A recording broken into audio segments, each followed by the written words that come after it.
In a world where gods walk among us, monsters lurk in the shadows, and heroes are born from legends, few names carry as much weight as Percy Jackson. He's not just another demigod, he's the son of Poseidon, one of the big three.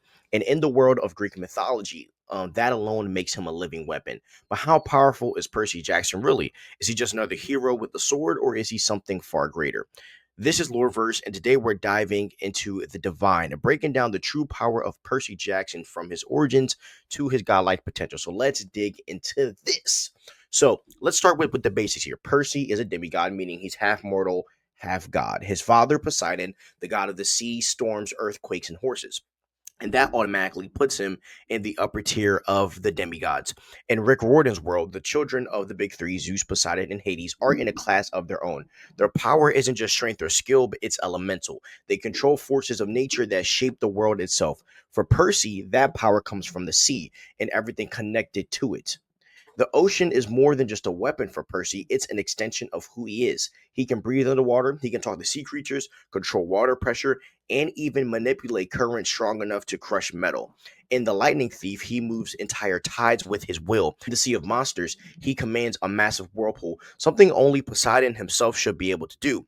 And it's not just about power, it's connection. The ocean listens to Percy, it responds to him instinctively. When he's angry, storms rise. When he's hurt, the water heals him. He's not just the son of Poseidon, he's the ocean's chosen champion. Now, let's talk about combat because Percy, he's not just strong, he's tactical too. He's trained by Chiron, the immortal centaur who's taught heroes since the age of Achilles. But Percy brings something different to the table, which is instinct. His battle reflexes are almost supernatural, with his sword, riptide, and a celestial bronze weapon that can harm monsters and gods alike. Percy fights with precision.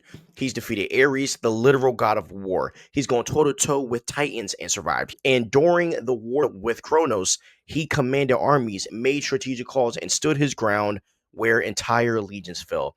Even among other demigods, Percy fights like someone who's not just trained but destined. Now, this is where Percy becomes something else entirely. In The Last Olympian, Percy takes on the curse of Achilles, the same blessing that made Achilles nearly invincible. It hardens your body against all harm except for one fatal weak point, your Achilles heel. For Percy, that meant he could take hits from gods, monsters, and even explosions and walk away without a scratch. His speed, reflexes, and endurance skyrocketed. He wasn't just a demigod anymore, he was a walking tank with divine power running through his veins. The only downside was the fatal flaw, but even that made Percy more human. It reminded him that power has a price, and that's part of what makes him so compelling. Now, what makes Percy truly powerful isn't just his strength, it's also his mind. Percy has almost unnatural resistance to divine influence. He stood face to face with gods who could shatter minds and kept his sanity. He's resisted the charm speak of demigods like Piper, the song of the sirens, and even the influence of Kronos himself. Why?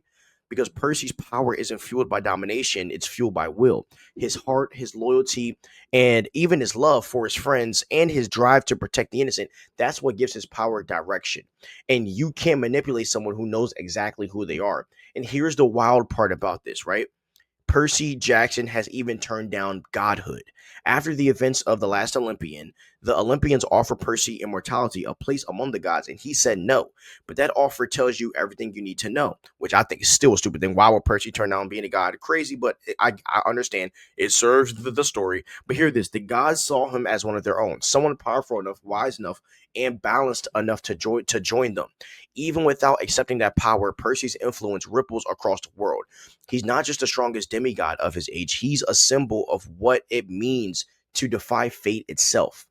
From controlling hurricanes to demanding tides of water, Percy has proven himself time and time again. But his real strength, it's never been his sword or his godly powers, it's his humanity. Because Percy's greatest victories come not from overpowering his enemies, but from protecting the people he loves. He's faced gods, titans, and monsters, but his loyalty, courage, and compassion are what make him truly unstoppable. So, just how powerful is Percy Jackson? He's strong enough to fight gods, smart enough to outthink titans, and humble enough to turn down immortality. He's not just a demigod, he's what every hero should be. This is the LoreVerse, and that's the true power of Percy Jackson. Hope you guys enjoyed this video of breaking down Percy's power level. Please like, subscribe, and ring the notification bell, and peace out.